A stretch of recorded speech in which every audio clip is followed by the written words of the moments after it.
Bismillahirrahmanirrahim. Assalamualaikum warahmatullahi wabarakatuh. Alhamdulillahi wa kafa wassalatu wassalamu ala rasulihil mujtaba sayyidina wa habibina wa syafi'ina wa zukhrina wa maulana Muhammad sallallahu alaihi wasallam wa ala alihi wa sahbihi ajma'in. اللهم فقهنا في الدين وعلمنا التأويل واهدنا صراطك المستقيم ثم أما بعد.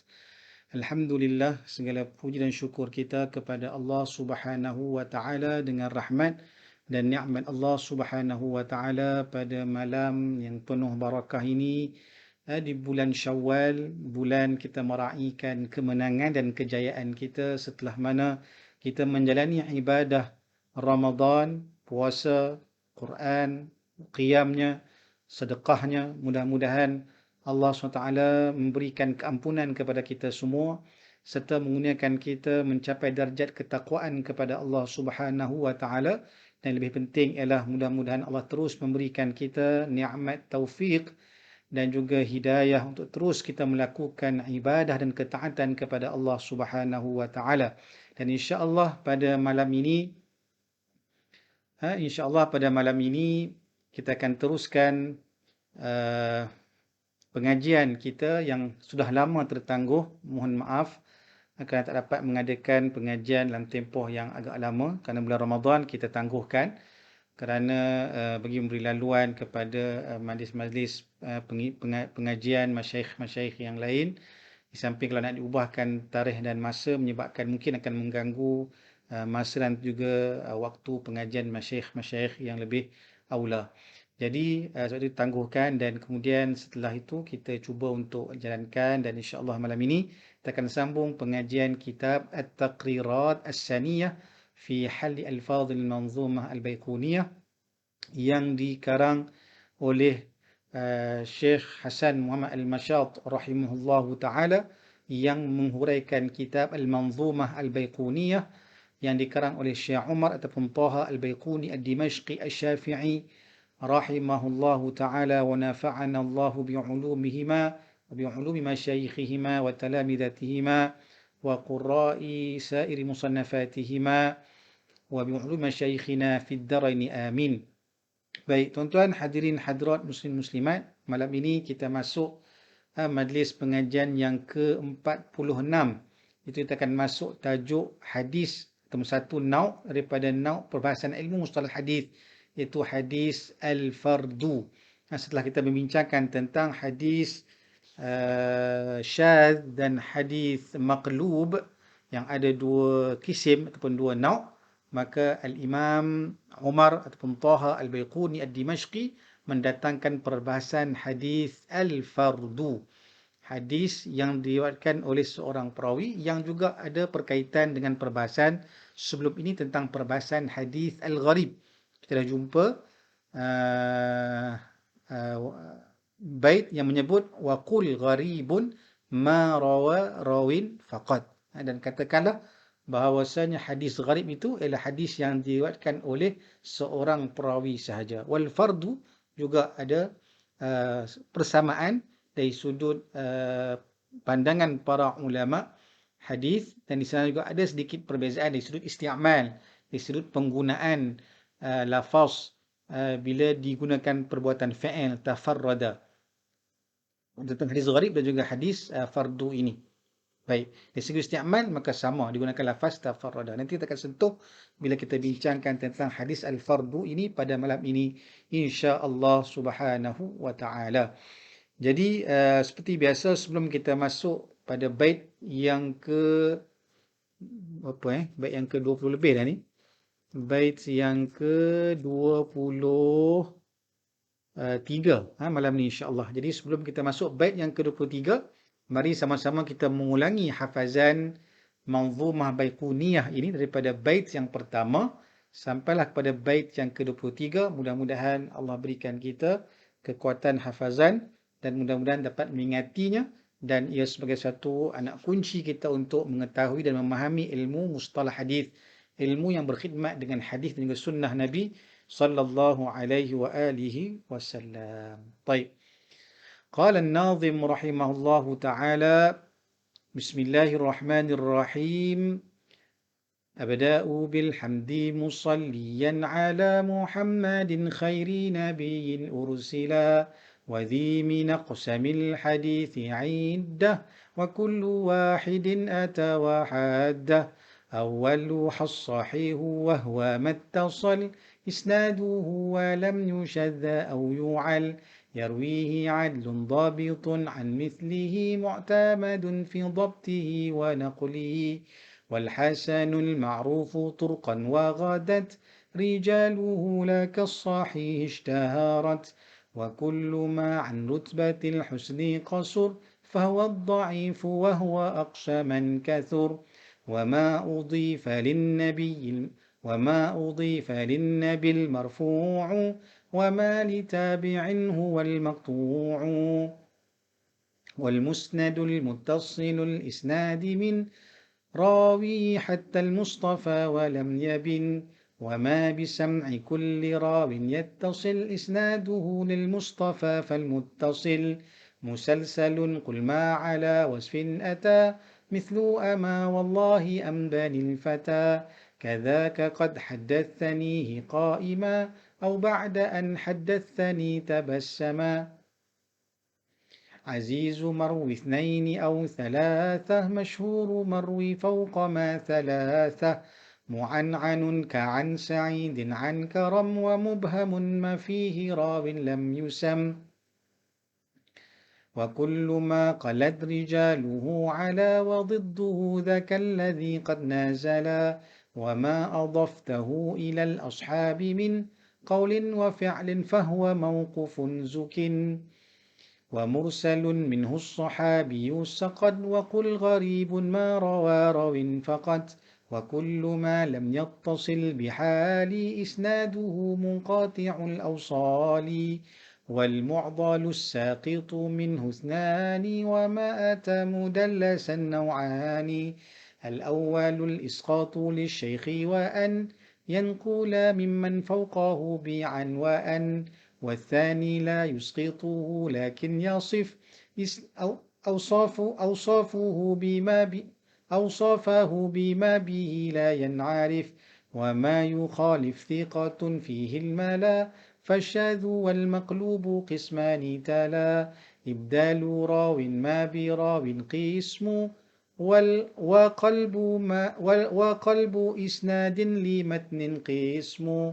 والفرض ما قيدته بثقة أو جمع قصر على رواياتي. طيب, ini demikian 23 bait syair yang telah kita bacakan daripada bait yang pertama sampailah bait yang ke-23.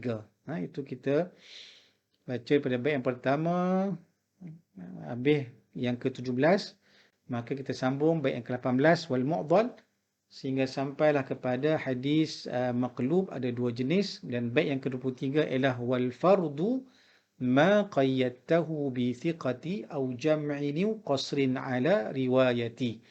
Dan hadis fardu, hadis yang diriwayatkan oleh seorang perawi ataupun hadis yang pengriwayatannya bersendirian ataupun tunggal, ialah hadis yang mana qayyadtahu bi thiqati, hadis yang mana dikaitkan dengan perawi yang thiqah, ataupun hadis yang diriwayatkan oleh sekumpulan ramai perawi-perawi hadis di satu tempat, au qasrin ala riwayat, ataupun hadis yang qasrin yang terhad kepada suatu pengriwayatan. Baik, nanti insya-Allah kita akan sentuh perbahasannya, huraiannya berdasarkan syarah At-Taqrirat Saniyah yang dikarang oleh Syekh Hasan Muhammad Al-Mashat rahimahullahu ta'ala.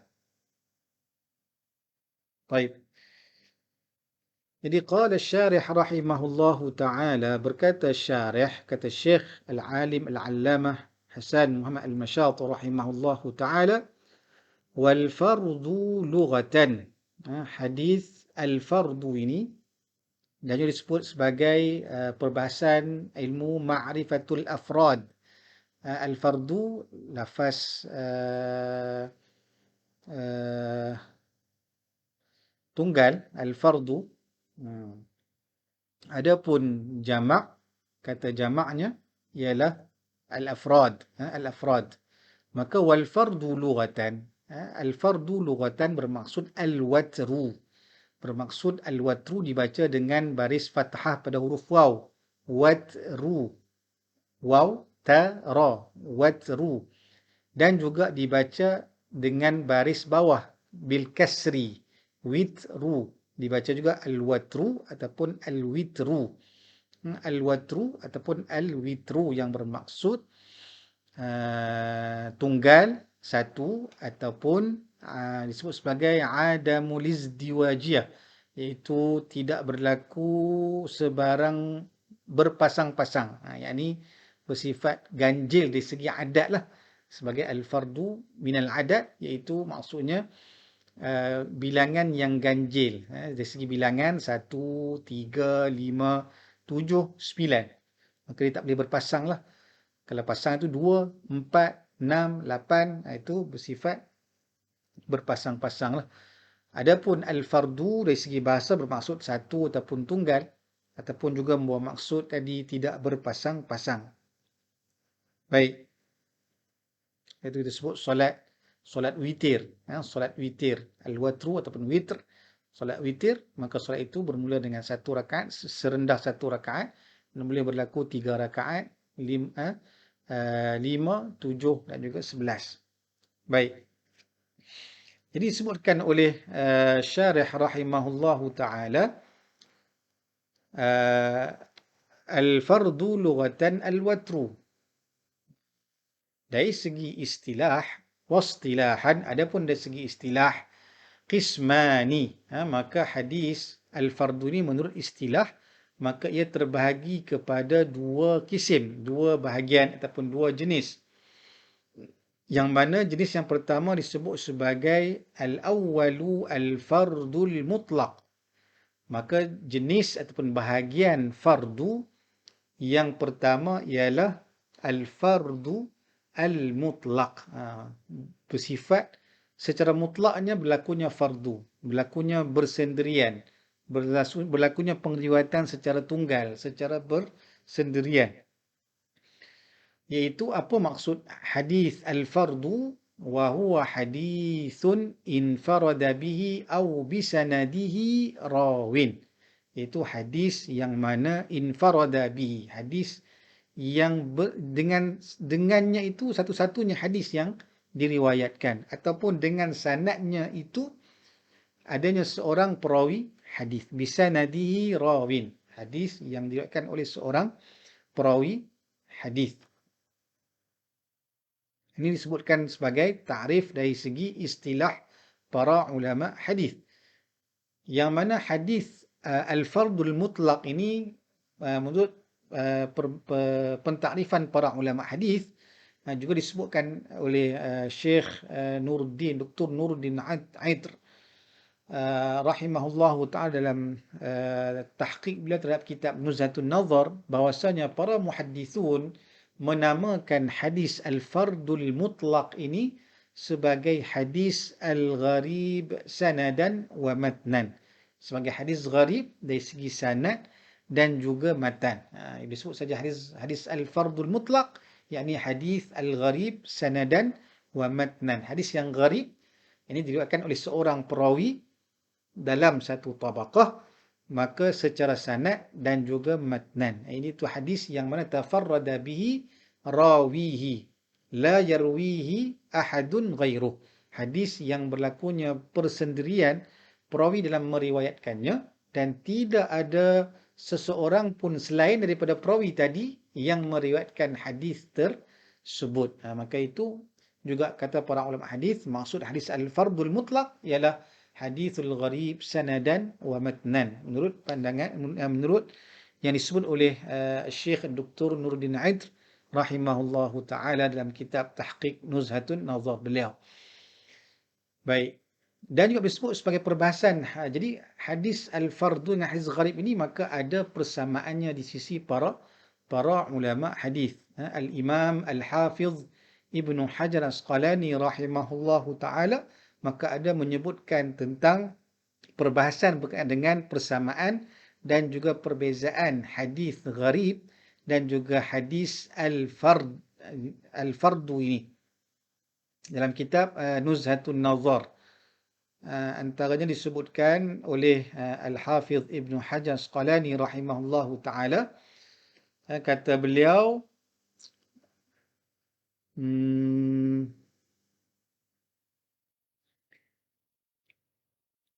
summiya bidzalika likaunihi, ini disebutkan tentang hadis al-fardu nisbi. Ada hadis mutlak dengan hadis fardu nisbi.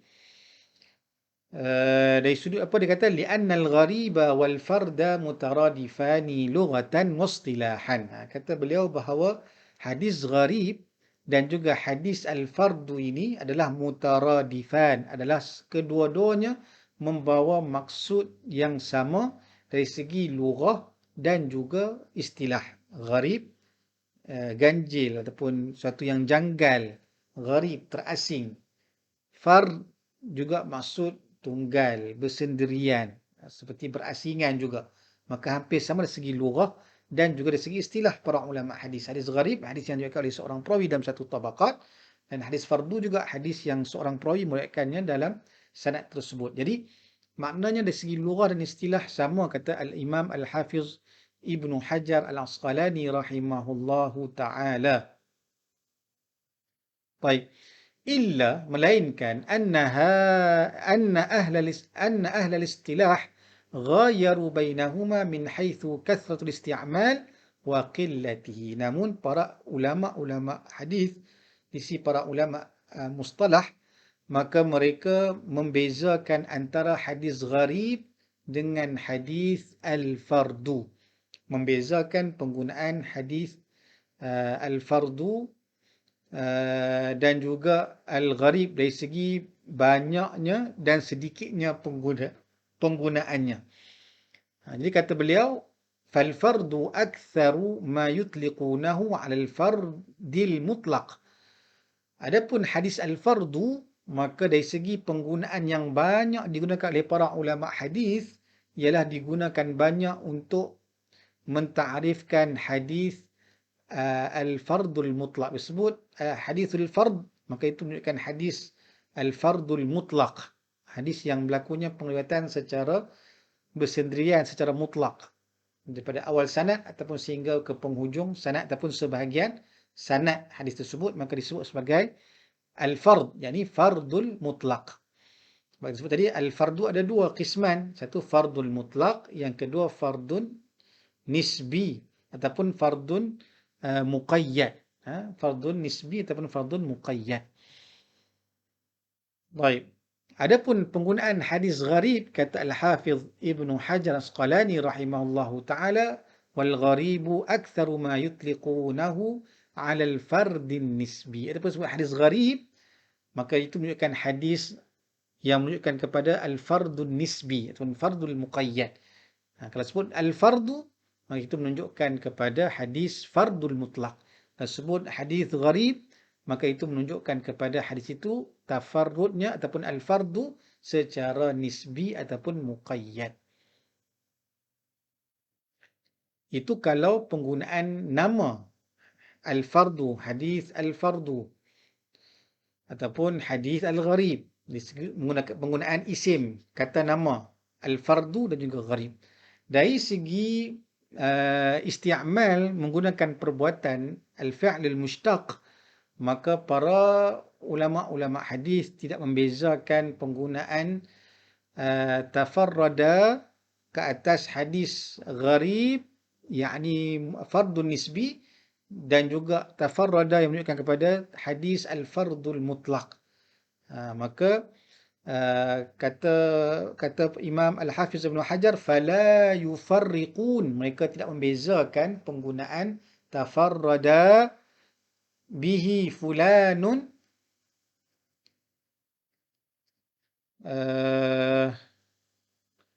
untuk menunjukkan kepada mutlak ataupun fardun nisbi. Mereka menggunakan tafarrada bihi fulanun atau aghraba bihi fulanun, sama ada digunakan untuk hadis fardul mutlak ataupun juga digunakan kepada fardun nisbi. Maka itu penjelasan, pencerahan tentang persamaan dan juga perbezaan penggunaan istilah al-fardu dan juga gharib di sisi para ulama-ulama hadis.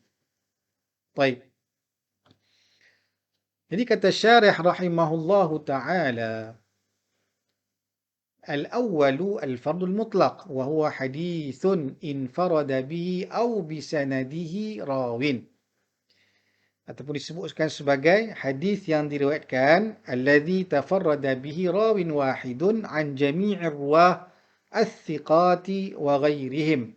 Itu hadis yang mana berlakunya tafarrada bihi, berlakunya persendirian, itu berlakunya sifat tunggal dalam pengriwayatan hadis oleh seorang perawi hadis ke atas ramai perawi-perawi yang lain, yakni perawi-perawi yang thiqat, perawi-perawi yang thiqat dan selain daripada mereka, wa ghairihim. Jadi maka hadis al-fardu itu boleh jadi berlaku al-fardu itu daripada perawi yang thiqah, boleh juga berlaku fardu daripada perawi yang tidak thiqah. Maka di sini ada dia punya jenis-jenis pula tafarrud. Tafarrud boleh jadi tafarrud perawi-perawi yang thiqah, boleh jadi juga tafarrud daripada perawi-perawi yang tidak thiqah. Dan ada implikasinya bila mana berlakunya tafarrud bagi seorang perawi yang thiqah dan demikian juga tafarrud bersendirian pengriwayatan daripada perawi yang tidak thiqah ataupun perawi yang dhaif. Baik.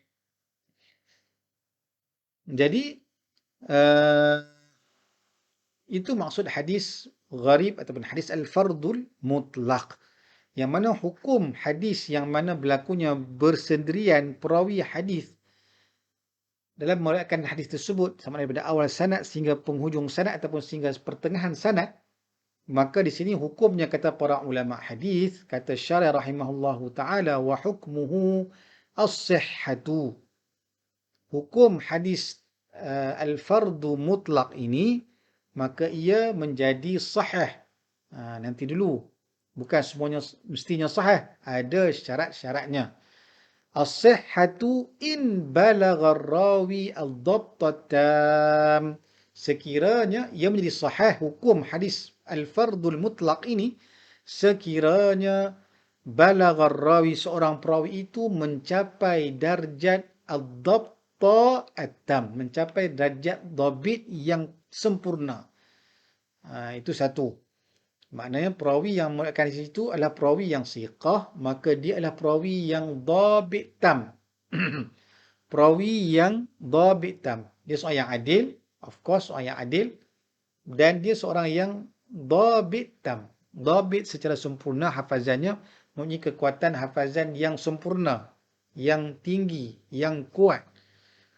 Yang kedua kata syarih rahimahullahu ta'ala, walam yukhalif ghairahu al-arjaha minhu. Dan perawi ini pula, perawi yang thiqah, yang dhabit tam ini pula tidak menyalahi akan perawi-perawi yang lain yang lebih arjah, yang lebih kuat, yang lebih aula, yang lebih thiqah daripadanya. Maknanya tidak berlaku pencanggahan pengriwayatan perawi yang thiqah ini yang beliau saja satu-satunya yang meriwayatkan hadis tersebut. Maka itu disebut sebagai hadis al-fardu yang sahih.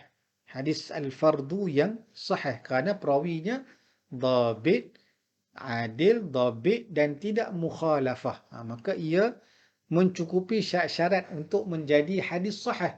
Yang telah kita bincangkan pada perbahasan tentang hadis sahih pada nauk yang pertama sekali.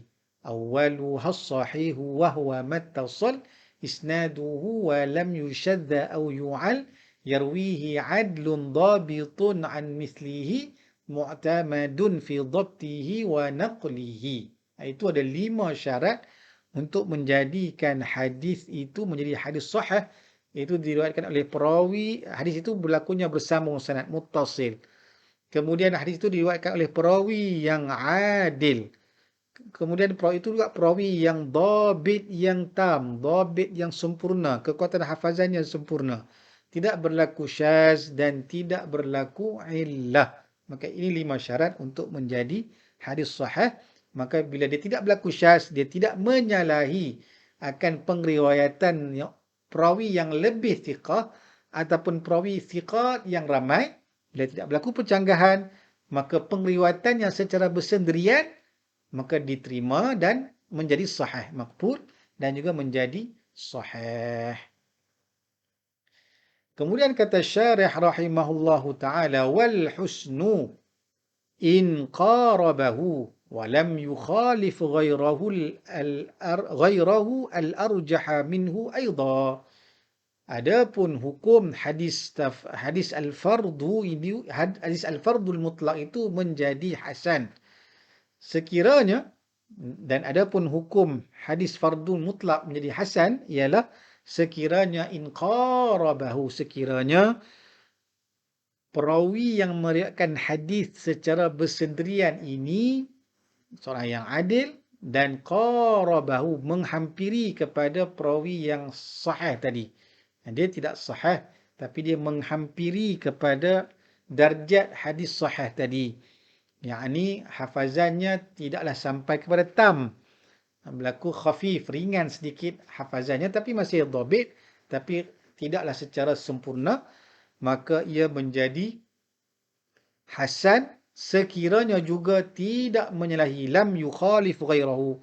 Perawi yang menghampiri kepada sahih tadi tidak bersalahan dengan pengriwayatan perawi yang thiqah yang lebih aula daripada dia ataupun daripada perawi-perawi thiqat yang ramai yang lain, maka hukum hadis al-fardul mutlaq tadi menjadi hadis hasan. Kerana syaratnya berkurang sedikit kepada syarat hadis fardu yang menjadi sahih tadi. Kemudian kata syarih rahimahullahu taala والشذوذ إن خالف غيره الأرجح مع كونه ثقة. Baik, kalaulah adapun wasyudzuz, hadis itu menjadi hadis yang syadz, hadis yang berlakunya syadz,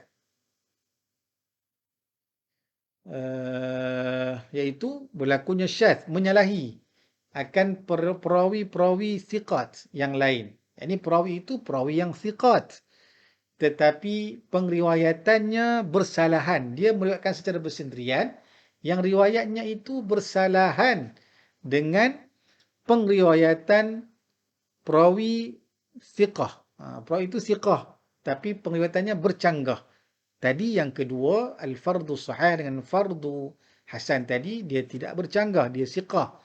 Dia dhabit, kalau sahih dia dhabit tam, ya kalau hasan dia dhabit tapi tidak sempurna. Maka yang ketiga ini dia bersendirian dan dia bercanggah dengan pengriwayatan yang lebih thiqah daripada dia, maka dia menjadi syadz. Hadis itu menjadi hadis yang syadz, maka ia tidak menjadi sahih lah. Maka syadz dia tidak menjadi sahih. Dan yang seterusnya kata syarih rahimahullahu ta'ala wan nukru in khalafa ghairahu ar-rajih ma'a kaunihi dha'ifa. Adapun hadis munkar ataupun berlakunya an-nukru, berlakunya munkar hadis tersebut, sekiranya in khalafa ghairahu ar-rajiha, sekiranya perawi itu ma'a kaunihi dha'ifa, iaitu perawi itu perawi yang dhaif, maka dia telah meriwayatkan suatu hadis secara bersendirian yang menyalahi akan perawi-perawi yang lebih aula, yang lebih rajah, yang lebih kuat daripada dia yang dhaif. Maka ketika itu hadis perawi tersebut menjadi hadis yang berlakunya munkar. Berlaku hadis munkar. Ini dari segi istilah. Satu lagi kaedah kata syarih rahimahullahu ta'ala wattarku illam yukhalif ma'attihamihi bilkadhibi wa nahwihi fahfaz tazfar.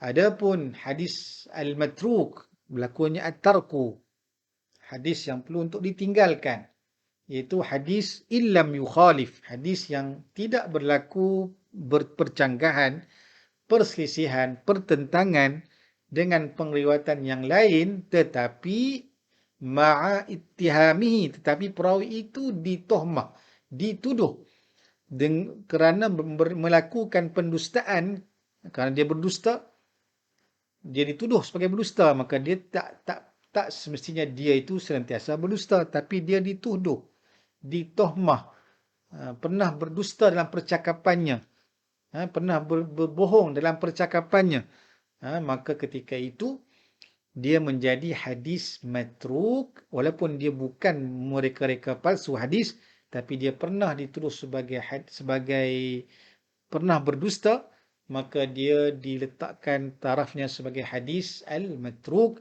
Maka kata syarah rahimahullahu ta'ala, fahfaz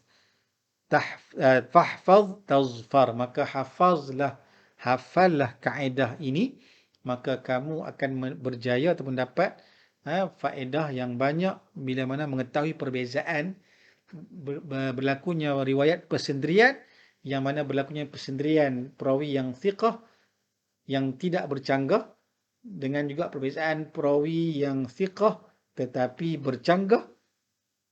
Kalau dia thiqah tak bercanggah, jadi hadis fardu. Kalau dia thiqah tetapi bercanggah, menjadi hadis syaz. Kalau dia dhaif, bercanggah, maka dia menjadi mungkar. Dan kalau dia itu tak bercanggah, tetapi dia adalah perawi yang dituduh sebagai berdusta, maka dia menjadi hadis matruk. Ini kaedah penting untuk diketahui oleh para penuntut ilmu hadis bila melibatkan soal tafarrud ar-rawi, sama ada siqah ataupun dhaif, yang menyebabkan berlakunya perpecahan kepada nau' hadis ataupun istilah hadis dalam ilmu ulumul hadis ini. Jadi ini menunjukkan ketelitian para ulama hadis dalam membahagikan hadis-hadis kepada cabang-cabang hadis berdasarkan sebab-sebab yang berlaku kerana tidak cukup syarat-syarat menjadi hadis yang diterima. Maka dia pecahlah kepada tadi hadis al-fardu yang mutlak, yang sahih, al-fardu mutlak yang hasan, berlakunya hadis syadz, berlakunya hadis yang nakirah ataupun nukr ataupun munkar, dan juga hadis al-matruk. Dan juga kata guru kami Fadilatul Syekh Dr. Usamah As-Said Al-Azhari hafizahullah ta'ala, maka bab yang membincangkan tentang hadis al-fardu, hadis al-syaz, hadis al-gharib, hadis al-munkar ini, maka ini menunjukkan ketelitian dan keluasan hafazan para muhaddithin, para ulama a'immatul hufaz terhadap hadis-hadis Nabi sallallahu alaihi wasallam, yang mana keluasan hafazan mereka, kekuatan hafazan mereka yang menghafaz beratus-ratus ribu hadis dengan sanadnya itu, maka menunjukkan bahawa mereka menggunakan pendekatan al-jam'u, menghimpunkan jam'u turuqil hadis. Mereka menghimpunkan ke semua turuk-turuk jalan-jalan pengriwayatan hadis, sehingga mereka boleh mengesan dan mengenal pasti adanya hadis-hadis yang diriwayatkan secara al-fardu, secara bersendirian perawi itu, dan pula dipecahkan pula kepada thiqah dan perawi yang dhaif pula. Maka ini menunjukkan ketelitian dan ketekunan para muhaddithin dan para imam-imam hadis dalam berkhidmat kepada hadis-hadis Nabi sallallahu alaihi wa alihi wasallam. Baik. Jadi ia memerlukan satu ketekunan yang sangat besar, juhud yang besar dalam nak menghafaz, meneliti ke semua riwayat-riwayat hadis beserta dengan jenis-jenis pengriwayatannya dan juga bilangan-bilangan perawi dalam satu tabaqat. Baik. Itu tentang hadis al-fardu. Kalau lihat contoh hadis al-fardu yang sahih yang disebutkan oleh para ulama dalam kitab-kitab syarah hadis, kitab syarah mustalah hadis ini, maka antaranya ialah contoh hadis al-fardul mutlaq secara sahih disebutkan oleh para ulama, antaranya Syekh Abdullah Sirajuddin rahimahullahu taala dalam kitab syarah Manzumah Baiquniyah beliau beliau mendatangkan hadis, contoh hadis an-nahi an bai'il wala wa an hibatih. Hadis Nabi yang melarang untuk kita menjual akan hamba yang dah dimerdekakan dan juga menghadiahkan kepada sesiapa, kerana dia hubungan hamba tersebut yang dimerdekakan itu adalah seperti ahli keluarga kita sendiri yang tak boleh dijual beli dan tidak boleh dihadiahkan. Maka kata para ulama bahawa hadis yang diriwayatkan tentang larangan jual beli hamba dan menghadiahkan hamba ini yang telah dimerdekakan ini, maka tafarrada biriwayatihi Abdullah bin Dinar. Hadis ini telah berlakunya tafarrud dalam pengriwayatannya, berlakunya pengriwayatan secara tunggal, secara bersendirian oleh Abdullah bin Dinar, seorang tabi'iyun jalil, seorang tabi'in yang sangat mulia, yang sangat agung, yang beliau juga merupakan maula Ibnu Umar. Beliau merupakan maula Ibnu Umar, yang beliau ambil riwayat ini daripada Ibnu Umar, gurunya iaitu Ibnu Umar, Abdullah bin Umar radhiyallahu anhuma, yang mana ini menunjukkan hadis ini berlakunya tafarrud, tetapi tafarrud yang sahih, kerana Abdullah bin Dinar seorang yang tabi'in yang jalil. Maka tidak ada perawi yang meriwayatkan hadis ini daripada Ibnu Umar melainkan Abdullah bin Dinar. Abdullah bin Dinar. Kalau tanpa beliau, takkan sampai kepada kita hadis tentang larangan untuk bai'il wala wa an hibatih. Baik. Dan contoh hadis gharib ataupun hadis al-fardul mutlaq yang hasan, maka contohnya adalah hadis yang diriwayatkan oleh Israel an Yusuf bin Abi Burdah an abihi, iaitu Abi Burdah, an Aisyah radhiyallahu anha qalat kana Rasulullah sallallahu alaihi wa alihi wasallam idza kharaja min al-khala'i qal ghufranak. Iaitu kata Aisyah radhiyallahu anha bahwasanya adalah Rasulullah sallallahu alaihi wa alihi wasallam apabila keluar daripada khala', tempat beliau bersendirian, ini keluar daripada tandas, keluar daripada tempat qada hajat, maka baginda Nabi akan membaca ghufranak. Qal ghufranak, mengharapkan pengampunan kamu wahai Allah, ghufranak. Ya Allah, ampunkan dosa-dosaku ya Allah. Ini baginda Nabi mengajar kita bila keluar tandas, keluar dari tempat kita qada hajat, maka bacalah doa ini, mohon keampunan daripada Allah Subhanahu wa taala. Kenapa? Kerana ketika kita qada hajat, ketika itu kita dilarang untuk melafazkan zikir. Melafazkan zikir ketika qada hajat. Melafazkan itu dilarang, ditegah. Maka dengan sebab itu kita terhalang untuk melakukan taqarrub kepada Allah ketika kita qada hajat. Maka ketika kita keluar, kita mohon ampun kepada Allah kerana kita telah tidak melakukan sesuatu yang boleh mengingati Allah ketika kita qada hajat tadi. Maka dengan itu kita minta ampun kerana kita lalai daripada mengingati Allah ketika itu, maka kita mohon ampun kepada Allah Subhanahu wa taala, ghufranak. Baik.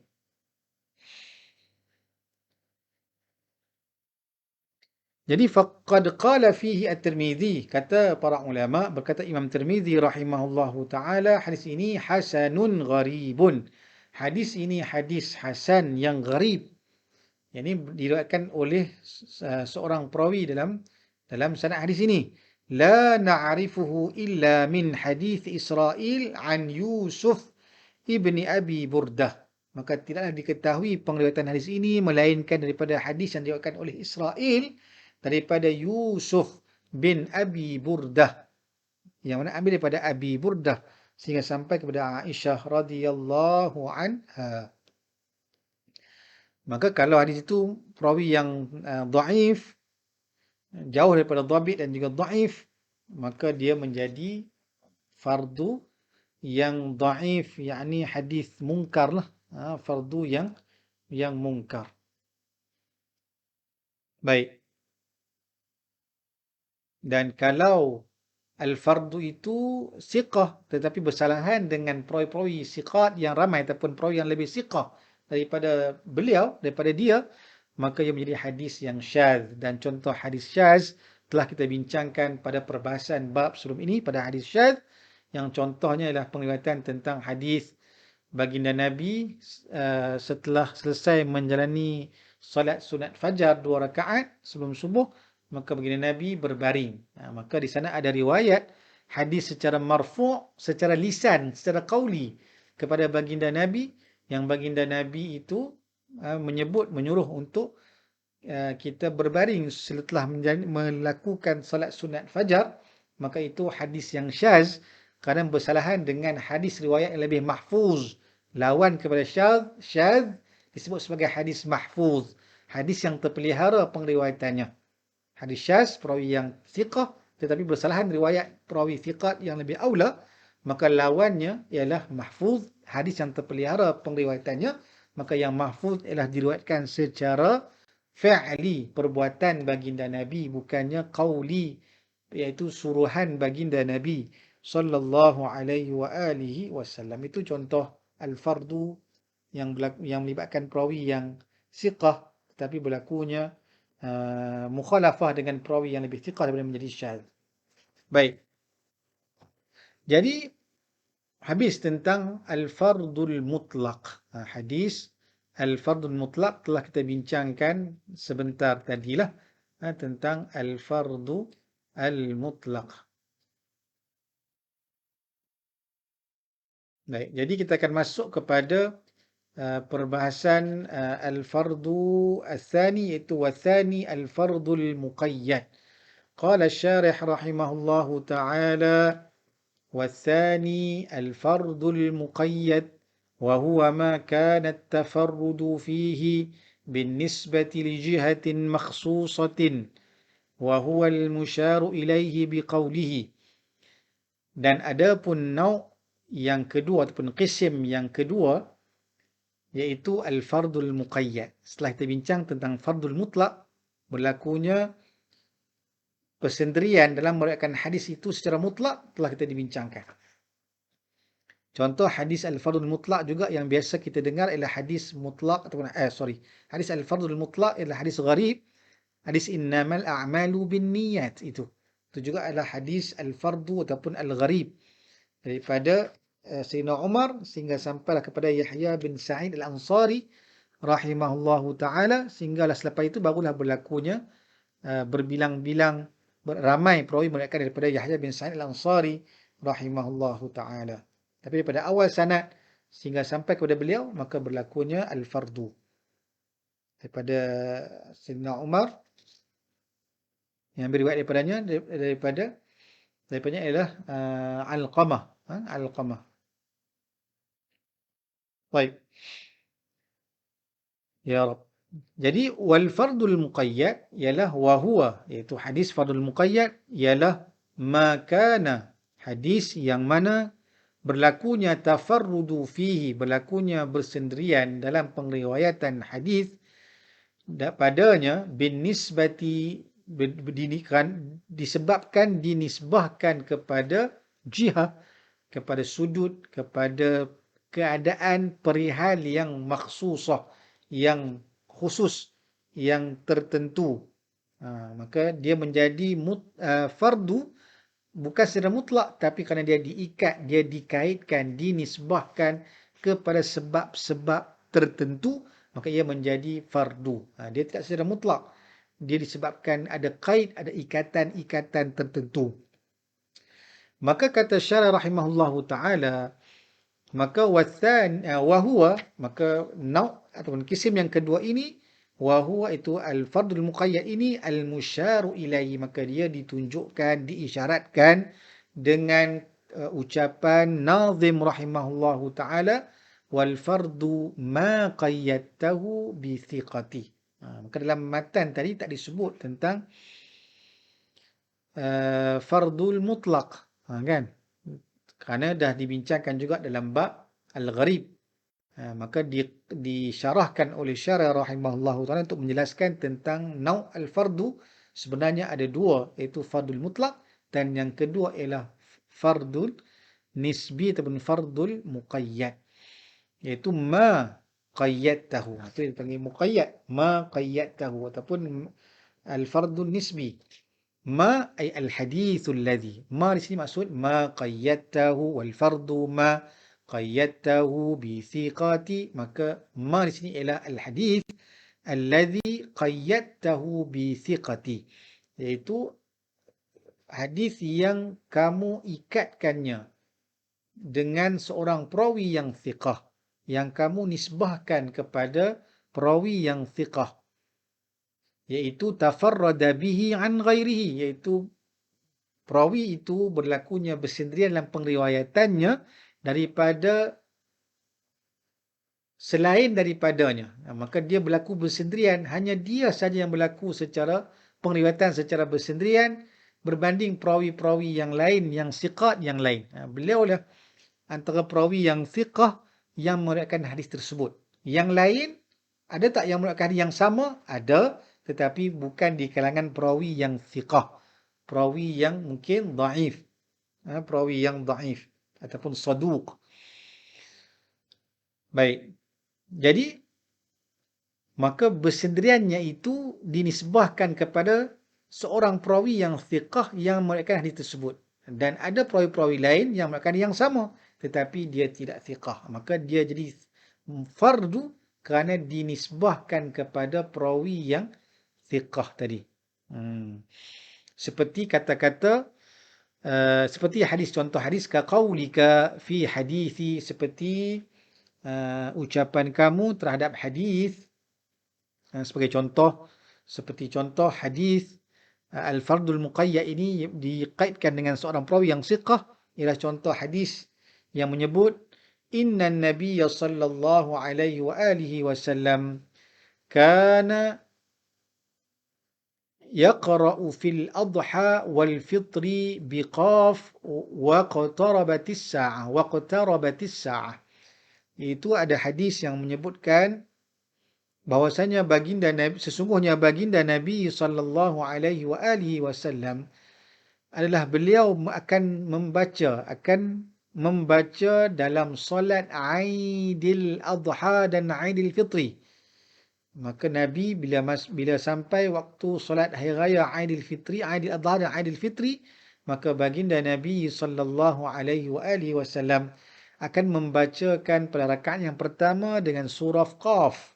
Surah Qaf ada lebih kurang 45 ayat. Surah Qaf.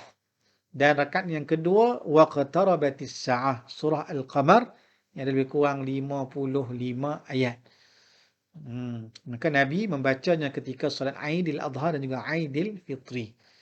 Cuma kebiasaannya kita, biasanya di tempat kita, kita akan mendengar imam membaca surah Al-A'la dan surah Al-Ghashiyah lah, dalam solat Aidil Fitri ataupun Aidil Adha, ataupun dalam solat pada hari Jumaat juga dibaca oleh para imam-imam. Maka baginda Nabi juga pernah membaca surah Qaf dan surah Al-Qamar. Namun mungkinlah disebabkan situasi kita di Malaysia, kalau di Malaysia hari Jumaat masih lagi hari yang bekerja, maka kalau dibacakan surah Al-Qaf dan surah Al-Qamar ini mungkin mengambil masa yang panjang, sehingga menyebabkan kesukaran kepada pekerja-pekerja untuk bekerja pula selepas solat Jumaat tersebut. Maka barangkali tak dibacakan surah Qaf ini dan juga surah Al-Qamar. Jadi bagi negeri-negeri yang tidak bekerja pada hari Jumaat, cuti pada hari Jumaat, maka bolehlah untuk para imam-imam ketika solat Jumaat, ketika solat hari raya dan solat Jumaat juga, untuk membaca surah Al-Qaf dan juga iqtarabatis sa'ah ini. Baik.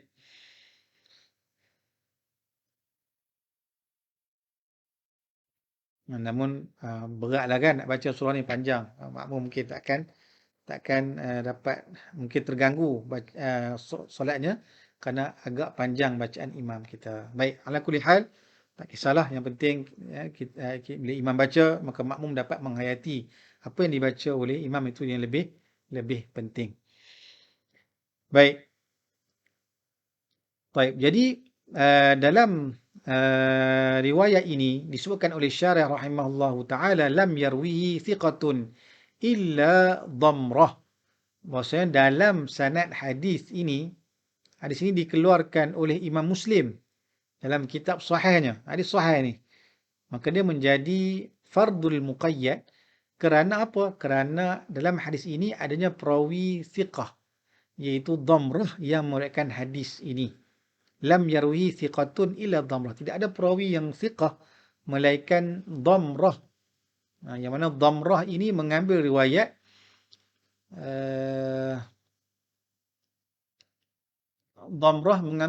daripada Dhamrah bin Sa'id Al-Mazini, ambil riwayat daripada Ubaidillah bin Abdullah, dia mengambil riwayat daripada Umar, bahawa Umar bin Khattab pernah bertanya kepada Abu Waqid Al-Laythi tentang bacaan Rasulullah SAW ketika solat Aidil Adha dan solat Aidil Fitri. Maka dijawablah dengan surah Qaf dan surah Al-Qamar ini. Jadi perawi yang siqah dalam riwayat tadi ialah Dhamrah bin Sa'id saja yang meriwayatkan di sini. Ada perawi-perawi lain yang ada tapi dia bukan siqah. Sebab itu disebutkan di sini oleh Syarih rahimahullahu taala, wa innama qayyadtu bi thiqati, hanya saja aku mengkaitkannya sebagai siqah kerana terdapatnya riwayat hadis li riwayati Abdullah bin Lahi'ah. Kan terdapat riwayat seorang perawi Abdullah bin Lahi'ah tentang hadis ini, hadis yang sama. Dan namun beliau ini Abdullah bin Lahi'ah ini antara perawi yang dhaifkan oleh jumhur para ulama-ulama hadis. Wa qad dha'afahu al-jumhur. Jumhur mendhaifkan Abdullah bin Lahi'ah ini. Beliau seorang juga ulama hadis, seorang perawi hadis, antara muhaddis di Mesir dan juga mufti di Mesir juga ketika itu. Namun berlaku sedikit ikhtilaf para ulama hadis terhadap hukum kepada Abdullah bin Lahi'ah ini. Jumhur muhaddisin, jumhur ulama jarh wa ta'dil menyatakan beliau dhaif dalam pengriwayatan hadis. Walaupun beliau dipuji oleh kebanyakan para ulama hadis, termasuk juga Imam Ahmad bin Hanbal memuji beliau, dan tidak kurang juga ada para ulama hadis yang mengkritik akan beliau. Dan disebutkan oleh para ulama kritikan kepada beliau menjadi dhaif kerana disebabkan berlakunya ikhtilat, berlakunya percampuran dalam pengriwayatan hadisnya, bercampur aduk dalam pengriwayatannya, menyebabkan hadisnya itu tidak sempurna dari segi dhabitnya, segi hafazannya. Dan berlakunya ikhtilat itu disebut oleh para ulama kerana berlakunya tragedi insiden kebakaran rumahnya. Dan kata Syekh Dr. Ahmad Ma'bad Abdul Karim bahawasanya tentang pendapat para ulama tentang kebakaran rumahnya yang menyebabkan kitab-kitabnya terbakar pun ada dua pandangan para ulama. Jadi bukan satu pandangan. Maka yang terbakar itu rumahnya sahaja, kitab-kitabnya yang usul tidak terbakar. Mungkin ada juga sebagian kitab yang terbakar, tapi kitab-kitabnya hadisnya yang usul tidak terbakar. Dan ada pandangan yang mengatakan terbakar kesemuanya. Maka di situ ada dua pandangan para ulama. Maka disebabkan berlakunya kebakaran itu, maka menyebabkan kitabnya terbakar, hilang, atau mana musnah, menyebabkan beliau berpegang kepada dhabit, kepada kitab, menyebabkan kekuatan hafazannya itu berlakunya fasad, kerosakan dalam hafazannya itu setelah kitabnya terbakar. Itu juga ada pandangan para ulama. Dan juga ada para ulama yang berpandangan bahawasanya pengriwayatan beliau daripada tiga orang perawi Abadilah, yang tiga itu Abdullah bin Mubarak, Abdullah bin Wahab dan Abdullah Al-Muqri, maka lebih aula dalam mengambil riwayatnya. Ala kulli hal, hadis beliau juga ada dikeluarkan dalam kitab Sahih Muslim, namun secara makrun, makrun, yakni didatangkan berdampingan dengan riwayat-riwayat yang lain. Tak datang secara bersendirian lah. Riwayat Abdullah bin Lahiyah dalam Sahih Muslim. Dalam kitab Sunan Ibnu Majah pun ada riwayat daripada Abdullah bin Lahiyah ini. Ala kulli hal, maka kata para ulama, maka bila sebut tadi hadis tentang dhamrah tadi, maka dhamrah satu-satunya rawi thiqah yang tunggal meriwayatkan hadis tentang bacaan baginda Nabi SAW itu dalam solat Aidil Fitri dan juga Aidil Adha dengan baca surah Qaf dan surah Al-Qamar. Riwayat lain, riwayat yang tidak thiqah. Ini riwayat yang dhaif.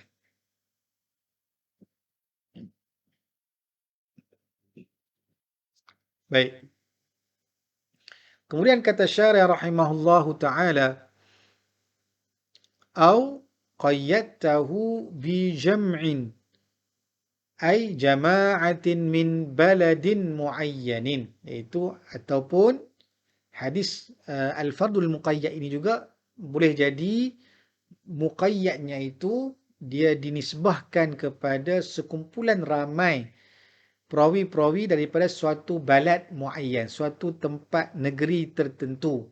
Seperti kata para muhaddithin kaqaulihim tafarrada bihi ahlu Makkah.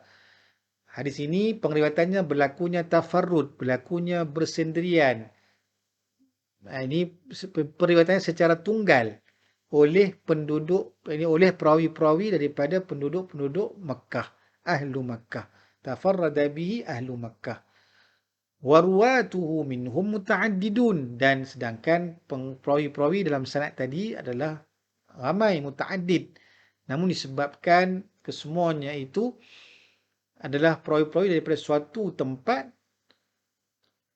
maka dia menjadi fardu kerana disebahkan kepada penduduk di suatu tempat tersebut. Tafarrada bi ahlu Makkah. Tafarrada bi al-Basariyun. Berlakunya tafarrud disebabkan periwayatan daripada perawi-perawi di Basrah. Maka itu disebutkan sebagai jam'in. Dia muqayyad secara jam'in, secara jama'ah. Yang ketiga ialah au qayyadtahu bi qasrin ay iqtisarin ala riwayati rawin muayyanin, ataupun dinisbahkan fardu tadi kepada iqtisar kerana terhad kepada pengriwayatan seorang perawi tertentu. Kaqaulika, seperti contohnya tafarrada bihi fulanun an fulanin. Hadis itu menjadi fardu kerana hadis itu diriwayatkan oleh seorang si fulan daripada si fulan saja. Wa huwa marwiyun min wujuhin an ghairihi. Sedangkan hadis itu juga diriwayatkan oleh dengan wajah yang lain daripada selain daripadanya.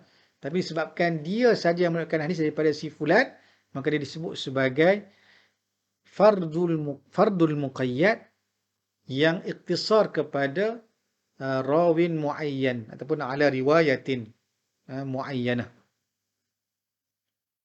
Baik.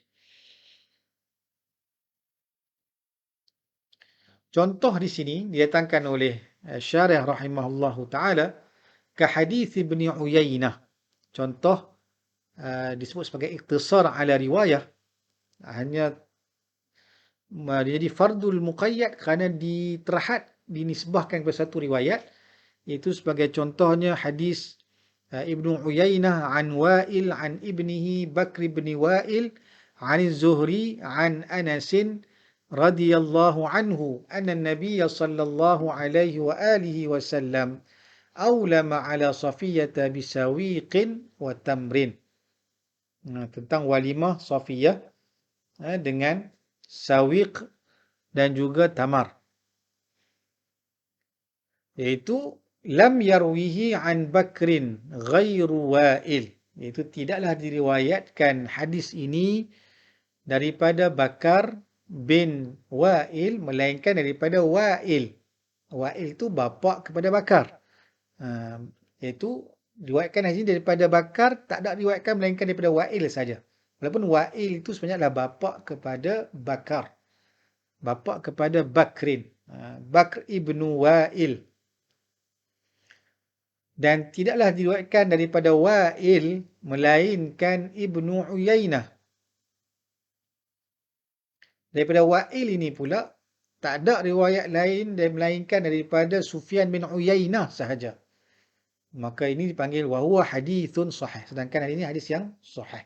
Maka dia menjadi fardu kerana dinisbahkan kepada Sufyan bin Uyainah yang hanya mengambil riwayat ini daripada Wa'il, dan hanya Wa'il seorang saja yang mengambil riwayat daripada anaknya itu Bakar bin Wa'il.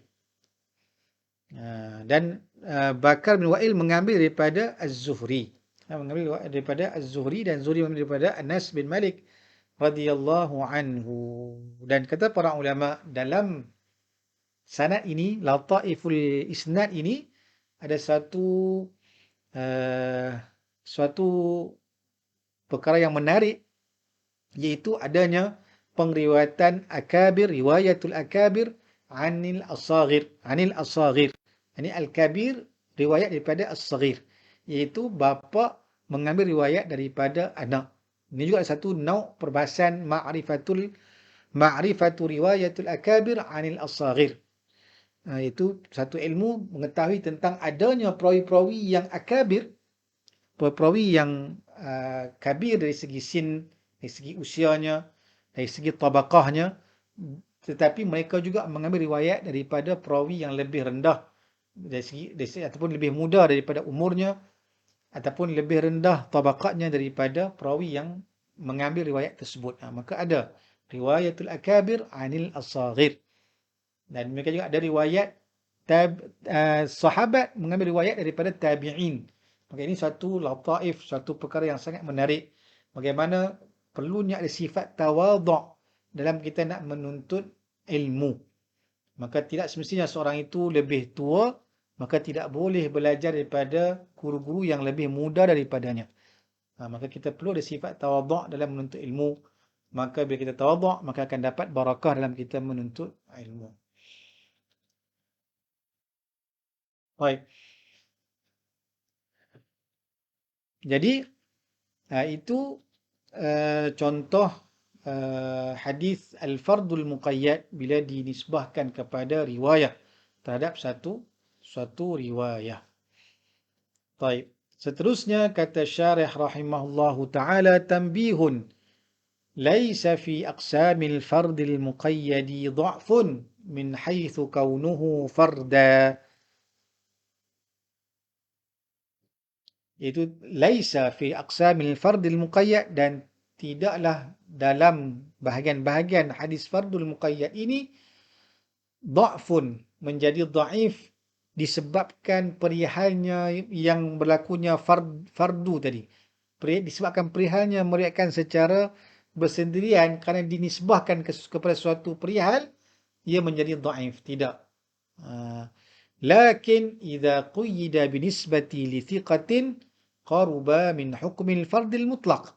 Namun sekiranya hadis al-fardu muqayyad ini diqaidkan, diikatkan, dinisbahkan kepada perawi yang thiqah, qaruba min hukmil fardil mutlaq, maka dia menghampiri kepada hukum hadis fardul mutlaq. Jadi kalau hadis fardul muqayyad itu adanya perawi yang thiqah, dhabitnya dhabit yang tam dan tidak mukhalafah kepada pengriwayatan lebih thiqah daripadanya, maka fardul muqayyad itu menjadi fardul muqayyad yang sahih, yang sahih.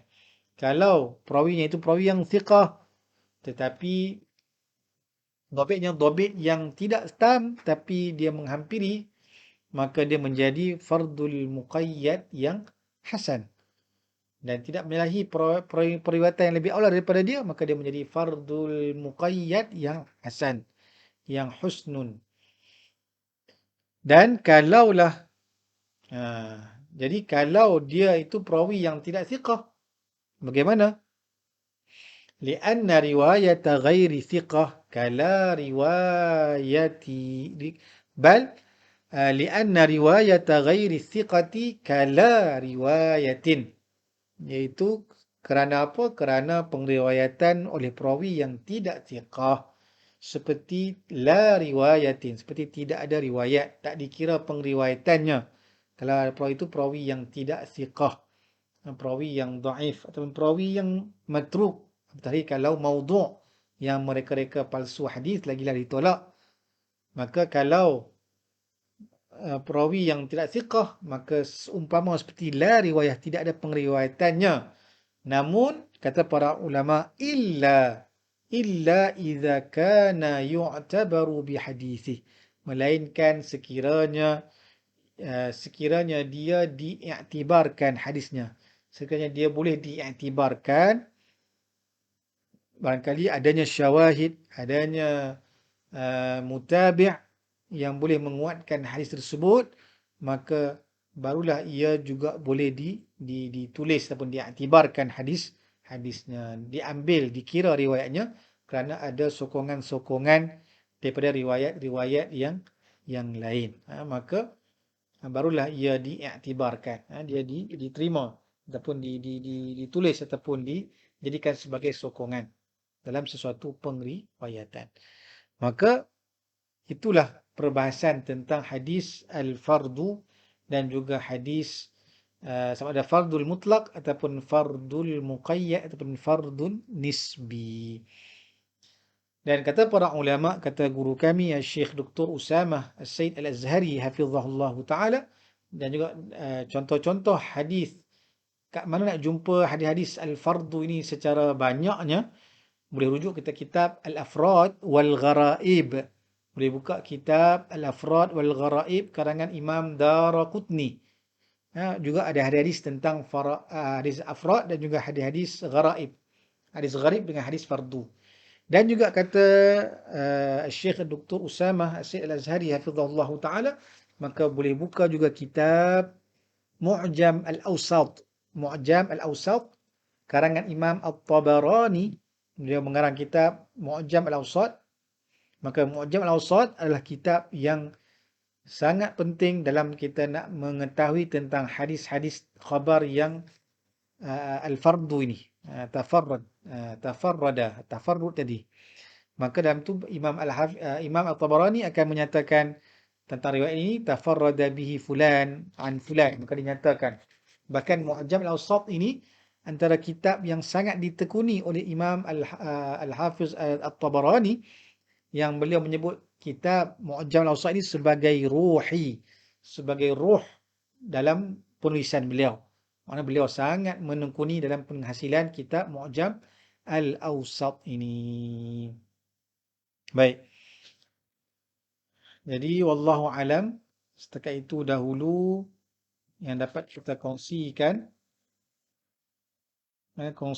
tentang hadis al-fardu ini. Kalau nak tengok contoh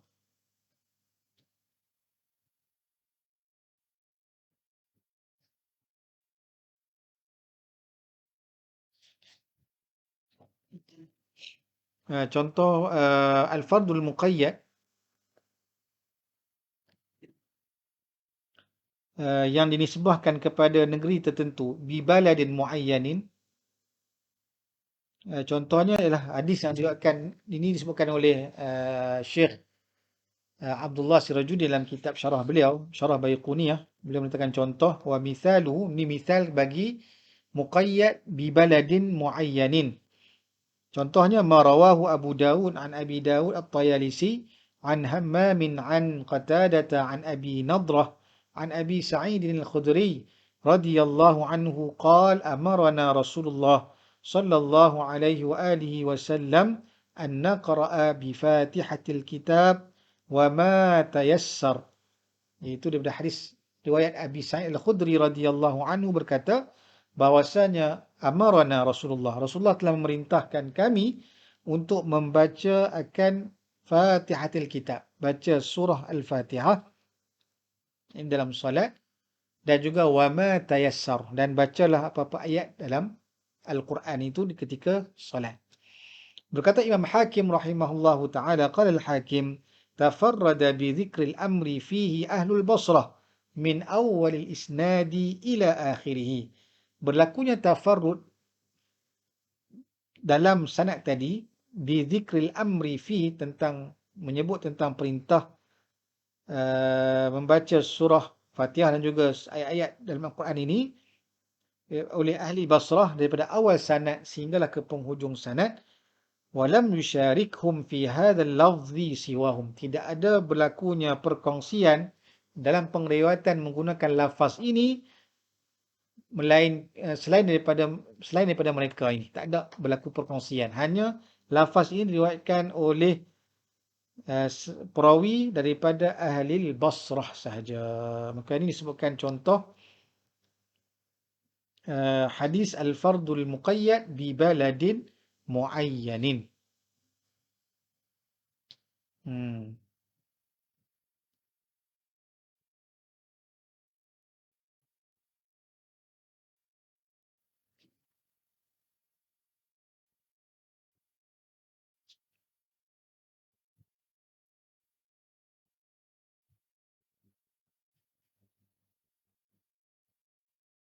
Baik, jadi saya terkait itu dahulu apa yang kita kongsikan pada malam ini. Mudah-mudahan kita dapat mengambil faedah dan manfaat daripada perkongsian pada malam ini. Jadi mudah-mudahan kita memahami tentang hadis al-fardu yang juga sama seperti bahasa hadis al-gharib yang mana dipecahkan kepada al-mutlaq dan juga al-nisbi, dan juga contoh-contohnya untuk kita faham. Dan berlakunya al-fardu ini tafarrud juga boleh berlaku pada perawi yang thiqah dan perawi yang dhaif, dan setiap itu adanya nauk-nauk yang tersendiri. Kalau berlaku mukhalafah dan tidak berlaku mukhalafah. So kalau tak berlaku mukhalafah, tafarrud, itu al-fardu yang bersifat sahih ataupun hasan.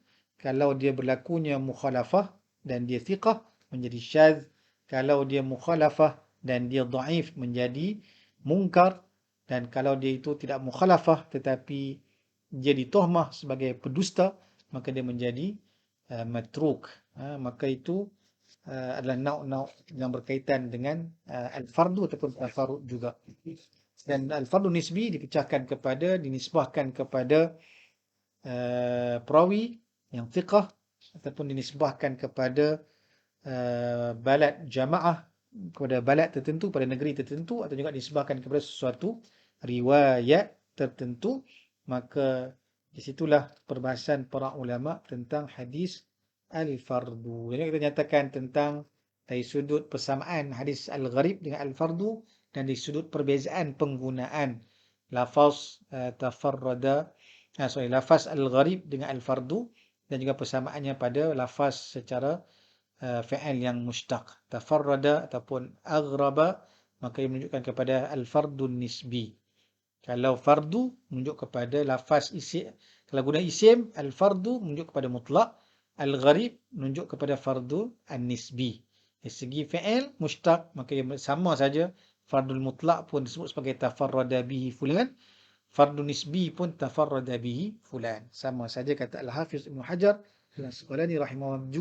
Juga kita juga menyentuh tentang musannafat, kitab-kitab yang mendatangkan riwayat hadis yang fardu. Merujuk kitab Al-Afrad dan juga Gharaib, dan juga kitab Mu'jam Al-Awsat. Ini wallahu ta'ala alam. Naktafi bihadzal qadr. InsyaAllah akan datang kita akan sambung kepada nauk yang seterusnya, iaitu hadis al-mu'all, ataupun hadis mu'allal, ataupun hadis al-ma'lul. طيب نكتفي بهذا القدر. أقول قولي هذا وأستغفر الله العظيم لي ولكم. Sama-sama kita tangguh dengan membaca selawat kepada baginda Nabi sallallahu alaihi wa alihi wasallam.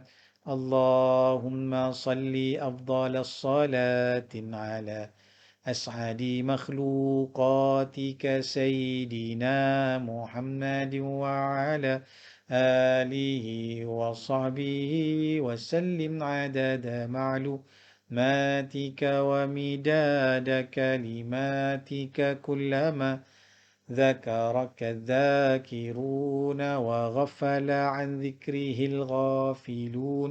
اللهم صل أفضل الصلاة على أسعد مخلوقاتك سيدنا محمد وعلى آله وصحبه وسلم عدد معلوماتك ومداد كلماتك كلما ذكرك الذاكرون وغفل عن ذكره الغافلون اللهم صل أفضل الصلاة على أسعد مخلوقاتك سيدنا محمد وعلى آله وصحبه وسلم عدد معلوماتك ومداد كلماتك كلما ذكرك الذاكرون وغفل عن ذكره غافلون والله تعالى أعلم. Sama-sama kita tanggung dengan tasbih kafarah dan surah Al-Asr. Subhanakallahumma wa bihamdika asyhadu an la ilaha illa anta astaghfiruka wa atubu ilaik. Bismillahirrahmanirrahim. Wal 'asri innal insana illal ladzina amanu wa 'amilus shalihati wa tawassaw bil haqqi wa tawassaw bis sabr. Jazakumullahu khairan katsiran. Terima kasih kepada semua yang sudi mengikuti akan majlis pengajian kita pada malam ini. Mudah-mudahan Allah berkati kita semua.